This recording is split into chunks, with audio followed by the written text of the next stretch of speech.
కొయ్యగూర కూర చేసుకుందాము. కోయగూర ఆకుని కడిగి శుభ్రం చేయాలి. పచ్చిమిరపకాయలు ఉల్లిపాయలు తరిగి పెట్టుకోవాలి. మూకులు వేడి చేసి నూనె వేసి పోపు సామాను వేసుకోవాలి. మిర్చి తరుగు వేయాలి. ఉల్లి తరుగు వేసి వేయించాలి. ఇలా చక్కగా వేగిన తర్వాత పసుపు వేయాలి. తరిగి పెట్టుకున్న ఈ కోయగూర ఆకుని అందులో వేసుకోవాలి. కొంచెం సేపు మూత పెడతాం.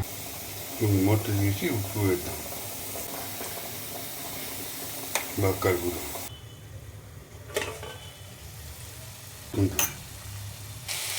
స్టవ్ వచ్చేసి కలిపి గిన్నెలో తీసుకుందాం.